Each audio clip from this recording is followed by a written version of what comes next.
देखते हैं कि मैथिली शरण गुप्त ने जिन नारियों के जीवन पर प्रकाश डाला, उनका जो श्रृंगार था बहुत मर्यादित और उच्च कोटि का है। उनमें मानवतावादी भावना द्विवेदी जी में कूट कूट कर भरी थी। उसी दृष्टि से उर्मिला के त्यागमय जीवन का उन्होंने अंकन किया। स्त्री की कथा जो है पहली बार कही। अभी तो स्त्री विमर्श के बारे में इतनी बातें कही जाती हैं, लेकिन हम अपने पुराने जितनी कृतियां उसको खंगाले तो उसमें स्त्री विमर्श है पूरी तरह से। उसको पहले स्त्री चेतना कहते थे, अब हम उसको स्त्री विमर्श कहते हैं। गुप्त जी ने इतना ही नहीं, बौद्धिकता के अनुरूप कैकेयी को भी पश्चाताप करते हुए दिखाया। इस युग के प्रमुख प्रतिनिधि कवि मैथिली शरण गुप्त ने नारीत्व के प्रति अपनी भावना उसको दर्शाई, जो भावना बहुत ही ऊंची थी और भारतीय नारी को सम्मान की पराकाष्ठा पर पहुंचा दिया। साकेत की उर्मिला और कैकेयी यशोधरा की यशोधरा और द्वापर की विद्रुता ऐसी ही नारी है। साकेत की उर्मिला और कैकेयी का स्वरूप पौराणिक नारियों जैसा नहीं है। जैसे हम राम की शक्ति पूजा पढ़ते हैं तो उसमें स्वाधीनता संग्राम की हमें झलक मिलती है, उसी तरह हम उर्मिला और कैकेयी में आधुनिक युग की छाप स्पष्ट रूप से देखते हैं। यहाँ तक कि उर्मिला जो है वो सैन्य संगठन खुद करके लंका प्रस्थान के लिए तत्पर होती है। उस समय भारतीय नारी किस तरह से रणांगना थी, इसका हमको उदाहरण मिलता है। अच्छा, उसमें बिल्कुल स्वाधीनता संग्राम में भाग लेने की जो नारी, उसका स्वरूप स्पष्ट है। त्याग की भावना उसमें कूट-कूट के भरी है। वो अपने घर में रहना पसंद करती है उर्मिला, प्रिय पद में विघ्न बनना नहीं चाहती है। कहा उर्मिला ने, हे मन तू प्रिय पद का विघ्न ना बन। अब यशोधरा की, हाँ, उसके साथ साथ कहा जाए तो हम जानते हैं मलिक मोहम्मद जायसी हुए किस तरह से नारी मनोविज्ञान के पाठी थे। उन्होंने नागमती विरह वर्णन में किस तरह से ऐसा लगता है वो स्वयं नारी बन गए हैं। उसी तरह से हम जब साकेत यशोधरा पढ़ते हैं तो हमको लगता है मैथिली शरण गुप्त ही नारी बन गए हैं। मतलब नारी को अच्छी तरह से समझना, उसके मन को समझना, शायद एक नारी दूसरी नारी को उतना बेहतर ना समझ सके, क्योंकि नारी भी नारी के प्रति कभी कभी ईर्ष्या हो जाती है हमेशा। बहरहाल ये है कि नारी नारी को ऊपर उठाए, ये भी जरूरी है। तो यशोधरा की बात करें तो गुप्त जी ने यशोधरा में नारी का बड़ा ही उदात्त चित्र खींचा है, जो युग युग से तपस्विनी है। अबला जीवन है तुम्हारी, यही कहानी आंचल में है दूध और आंखों में पानी। कि कैसा आज भी ये दो पंक्तियां कहीं भी हम कह सकते हैं, ये चिरंतन सत्य है इनकी ये दो पंक्तियां। गुप्त जी की यशोधरा में नारी जो है विश्व कल्याणी के रूप में सामने आती है। नारी पुरुष के मार्ग का विघ्न नहीं है, वो उसकी साधना पथ में उसका साथ देती है। शास्त्र धर्म के पालन के हेतु उसको लड़ाई के मैदान में भेजने को तैयार रहती है। तभी वो कहती है कि स्वयं सुसज्जित करके क्षण में प्रियतम को प्राणों के प्रण में हम ही भेज देती है रण में शास्त्र धर्म के नाते। तो नारी जो है वो किस तरह से पुरुष की बिल्कुल संगीनी है, उसके अंदर साहस है, वो भी पुरुष को ऊंचा देखना चाहती है। इसलिए पुरुष भी बेशक नारी को ऊंचा देखना चाहे, इसकी सभी को कामना होती है। देखिए इतना बड़ा किसान आंदोलन हो गया दिल्ली में, आप सभी जानते हैं। किसानों ने अपनी जानें भी दी, उसके किसानों के ऊपर गाड़ी चढ़ा के उन्हें मरवाने की भी कोशिश की गई। खैर वह बहुत फिर वो किसान डटे रहे। अब उनके सामने जो भी होना था सफलता उनके हाथ लगी। लेकिन वही जो किसान है वो कितना संघर्षशील है, इसके बारे में आप सभी जानते हैं कि खेती के काम को बहुत ही ऊंचा बताया गया है, क्योंकि किसानों की वजह से हमारा पेट भरता है। तो आज किसान शहीद हुए, अपनी जानें दी, लेकिन उनको कामयाबी भी मिली। उड़िया में कहा जाता है 400 का मोजाहरो की आनंद ताहारो, 400 का मोजाहरो की आनंद ताहारो। 400 काम माने खेती का काम, लेकिन अब ऐसा नहीं है। आप लोग देखिए किसान किस तरह से ऋण के बोझ से ऋण चुका नहीं पाता है तो वो जहर पी लेता है, आत्महत्या करता है।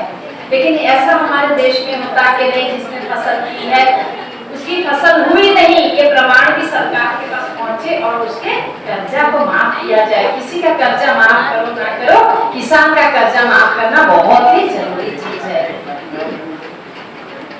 अच्छा, तो यहाँ पर हम देखते हैं कि किसान की बात कितने पहले मैथिली शरण गुप्त ने कह दी। उन्होंने किसान की तकलीफ को महसूस किया था, उसके जीवन की वास्तविकता को अपनी रचना का विषय बनाया।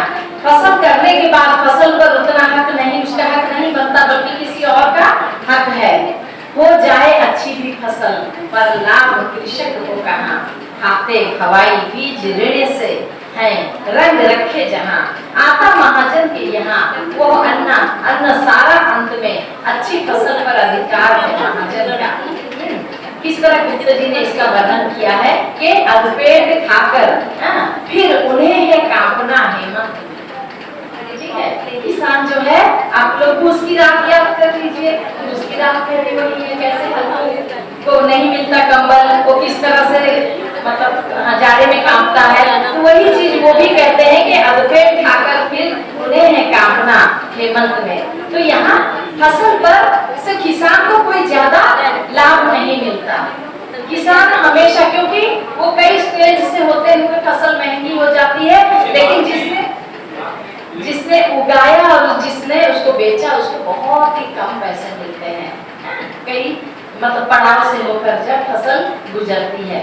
और एक बात, कभी मैथिली शरण गुप्त, उनका जीवन किस तरह संघर्षमय था और दुख से भरा हुआ था, लेकिन वो निराश मन में आशा का संचार करते हैं। आप लोग कभी दिक्कत पैदा होगी ना, तो इस लाइन को जरूर मन ही मन आप गा लीजिएगा। उस शक्ति और ऊर्जा को प्राप्त करने के लिए न हो ना निराश करो मन को। बोलोगे जा गए वो कुछ करने कॉलेज में, काम बाधा आ गई, पसीने पसीने हो गए, नहीं, वहाँ कहना न रहो ना निराश करो मन को। दुनिया में ऐसी कोई समस्या नहीं है कि जिसका समाधान ना हो, हर समस्या का समाधान है। अपने आसपास देखिए, आप इसको विश्वास के साथ अपने कष्ट को कह सकते हैं। तो ये जो बाधा से हमें घबराना नहीं चाहिए, निरंतर आगे बढ़ना चाहिए, सफल होना चाहिए। अब थोड़ा सा हंसने की समय जा रही है।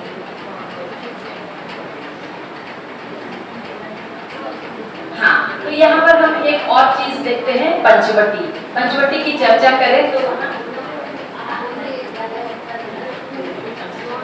पंचवटी की बात करें तो लक्ष्मण के किरदार तो गुप्त जी के कलम ने बहुत ही ऊंचा उठा दिया, जिसको हिंदी साहित्य में किसी ने और करके नहीं दिखाया।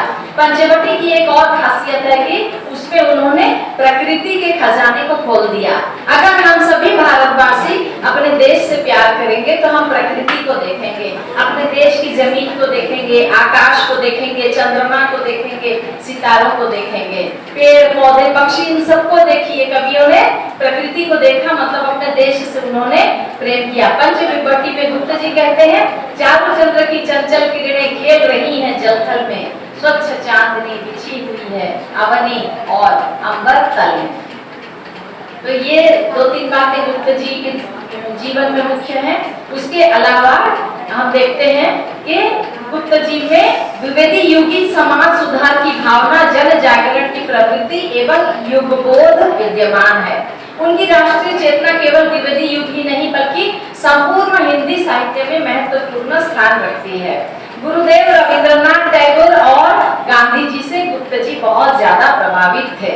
उन्होंने सत्य, अहिंसा एवं एकता का अपने काव्य में प्रतिपादन किया। सब पर धर्म समभाव उनमें परिलक्षित होता है। अपने धर्म को मानते हुए वैष्णव थे गुप्त जी, तो उसके साथ साथ वो और दूसरों के धर्म को भी काफी सम्मान देते थे।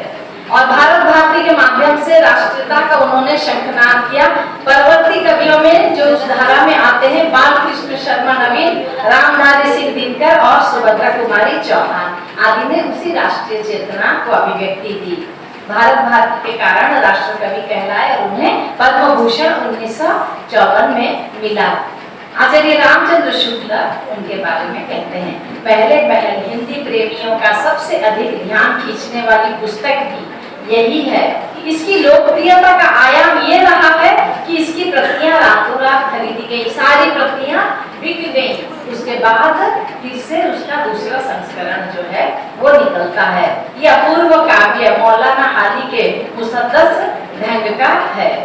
और वो तो आप सभी ने चर्चा कर दी, हम क्या थे क्या हो गए। अभी भी चिंतन मनन करने का समय है। हम भारतीय, हमारी संस्कृति, हमारा विरासत क्या है और आज हम कैसे हो गए हैं। किसी देश को आगे बढ़ने के लिए धार्मिक उन्माद की कोई जरूरत नहीं है, क्योंकि धार्मिक उन्माद इंसान को कभी आगे बढ़ने नहीं देगा। हमारे देश में जो समस्याएं हैं, खासकर युवा समस्या, बेकारी की समस्या और नारी पर हो रहे अत्याचार, इन सब का समाधान होना चाहिए। तो खैर, अब अंतिम बात मैं यहाँ समाप्त करती हूँ कि आज भी हम सभी को भारत भारती और पथिक से ऊर्जा मिलती है। हमें इसको फिर से पढ़ना चाहिए। बहुत अच्छा हुआ भारतीय भाषा परिषद, उन्होंने प्रेमचंद पे जयंती की और यहाँ हमारे प्राचीन कवि विद्वान सूर्यों पे फिर जयंती हो रही है। ये बहुत बड़ी बात है। हमें अब पुराने जितने हैं उन्हें याद करना चाहिए। नए पर तो सेमिनार हो ही रहा है, लेकिन जिन्होंने हमें बहुत कुछ दे दिया, जो हमारे अतीत के गुरु हैं, हमें उनको याद करना चाहिए। तो ये जो है साहित्य का सत्संग होता है और ये भी एक ऐसा सत्संग है जिसने बात की मैथिली शरण गुप्त पे और राम नरेश त्रिपाठी पर। तो ये सत्संग जो है विद्या का ये धन्य हो गया। तो मैं सबको धन्यवाद देती हूँ मुझे इतनी दूर उड़ीसा से बुलाने के लिए।